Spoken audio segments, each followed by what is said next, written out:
Hello everyone, welcome to the channel. I am Tom and today we're talking about Dream Demon from 1988. Directed and co-written by Harley Cokeliss, written with Catherine Depury and Christopher Wickham. This film is probably the closest we'll get to a sort of British version of Nightmare on Elm Street. And I kind of love it, but I love it more for the sort of style and the tone and some pretty brilliant effects and visuals. It has this almost nostalgic feeling to it, and for some it actually might be, but it just gives me that sense of when you used to watch an old horror film on video when you was a kid, probably when you had to like stop at your nan's or something. It's very much of its time, possibly a little dated, but I think sort of watching it back with a sort of modern day view of films, it can almost add to it because it almost sends you back to that point in time. I'd say the film's biggest letdown though is the plot. You think it's going to explore certain themes and it's going to be using like creepy surreal dreams as like a big metaphor for the ideas that the film presents to us. Now don't get me wrong, I'm not going into a slightly low budget 80s British horror film which has sort of gory nightmares and expecting like a whole psychology lesson. But the film just sort of forgets what it's set up to begin with, and it just sort of lacks any focus, or the focus which was there to begin with just gets lost in whatever the film is trying to say. I genuinely think with a stronger, more refined script that this could have been like a classic horror film. But if you're the type who enjoys horror films not just for plot and can enjoy the sort of technical aspects to it, then I think you'll definitely enjoy this one, because like I say, it is the closest we'll get to a British Nightmare on Elm Street, and it's just fantastic at times. I'm awake!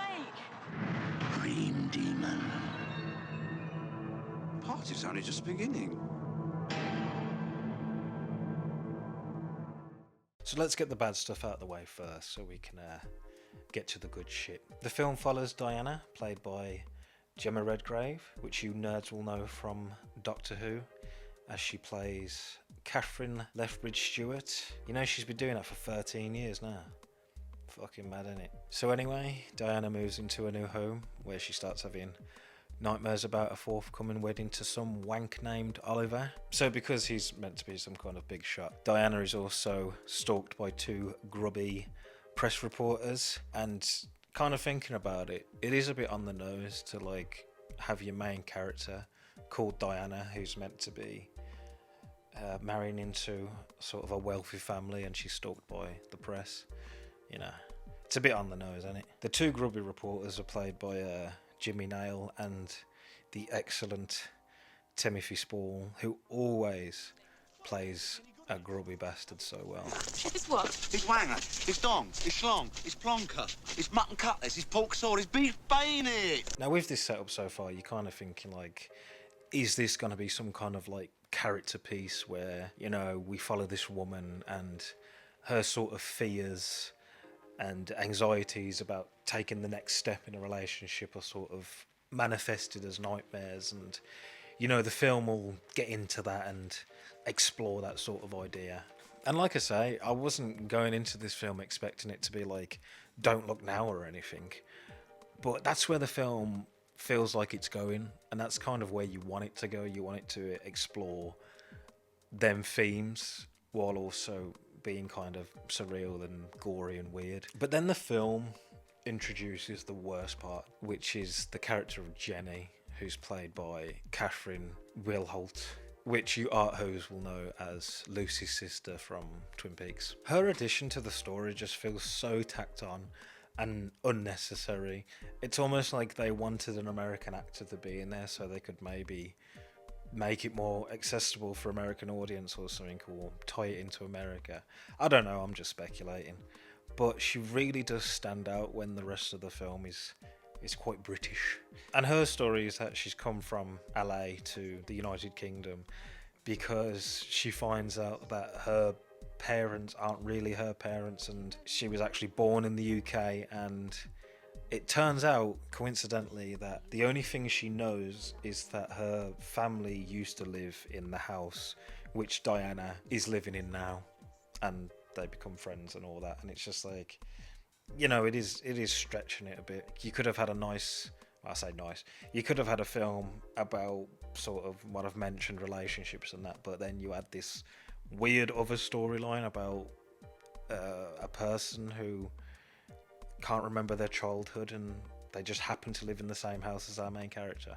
It's like, okay, where's that come from? And then the dream sequences themselves just begin to follow this little girl who lived in the house originally, and she had an abusive dad, and it's like, fucking hell, you just know where this is going. It's like, oh, I wonder who that little girl could be. It was Timothy Spall. No, not really. So obviously the little girl in the dreams is meant to be Jenny, but it's so obvious that the reveal of it later on just has no impact, because it's like, well, who else could it be? Also, with a film that involves dreams, you kind of expect the sort of like, what isn't a dream? What is a dream? You know, what's really happening? But I still don't know if in the film Diana was the one controlling things in her dreams, or was the house that she was staying in some kind of like gateway to a dream world. And then to add to the confusion of everything, at the very end of the film, the grubby reporters who ended up in the dream world end up coming back to the real world through the basement of Diana's house, and then Timothy Spall Van Goghs himself. And you're kind of thinking like, well, so did they die, or did Diana, like, you know, transport them to the dream world? Or did, fuck it, who cares? For a film that should have had a relatively simple plot, it just gets way overcomplicated and too many things are going on. They could have dropped the whole Jenny storyline and just done a film which focused on a woman slightly losing her mind due to maybe mental health issues. And, you know, there's the whole thing of, is she insane? Is it the dreams? Blah, blah, blah. And we get some sort of weird, surreal images. But they just completely fucked it. Maybe A24 will remake it and they'll do that. But, yeah, it kind of loses its way. And it is annoying because a lot of the film is quite good. Anyway, now that we've rinsed this fucker, let's get to the good shit. So this has one of the best openings to a horror film I've ever seen. We open on what seems to be the wedding day. Everything's played completely straight, nothing out of the ordinary, until we're at the altar, and then everything starts to fall apart. And then... You bastard. Fucking yes, man. Look at that. Slaps him and his fucking head comes off. When I saw that for the first time, I was like, yes, this is my shit. Every time the film seems to be moving into like a new dream sequence, you just feel this like, yes, we're going to get something good here. Some of my personal favourites is there's a moment where Diana steps on a giant beetle just because, you know, it's just cool seeing giant insects in it. And there's another moment where this wall starts to crumble, and instead of it being like concrete, it's like fleshy, and it starts to rip apart as if it's like part of like a human body or something. It's just brilliant, man. And there's a bit where Diana punches straight through someone's face, which is always nice. It might just be my personal taste, but I honestly can't fault the special effects in this film. Well, maybe how Jimmy Nail's character ends up looking like Odo. But yeah, the effects probably aren't the most expensive looking, but because they fit the style of the film so well, you ain't bothered if it looks cheap or if it looks like it just come off the set of like season 24 of Doctor Who or something. I think what especially works well is the sort of use of prosthetics and makeup. I mean, they practically managed to transform Timothy Spall into a slightly less ugly version of Timothy Spall, but no, that was a bit nasty. But that does lead me on to the best thing about the film, which is the big man himself, Timothy Spall. The film is worth a watch for his performance alone.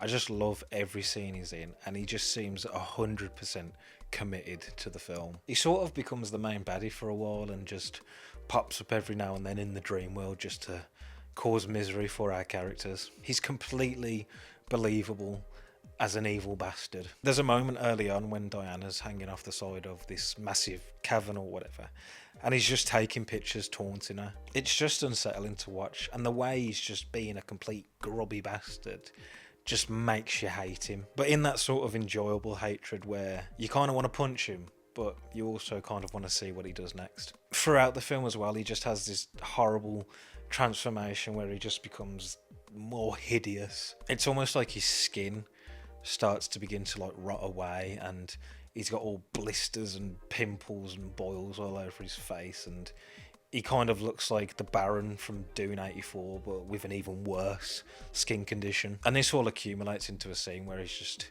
eating a big bowl of spaghetti, which really has no relevance to what I'm on about, but I just wanted to mention it because it was weird.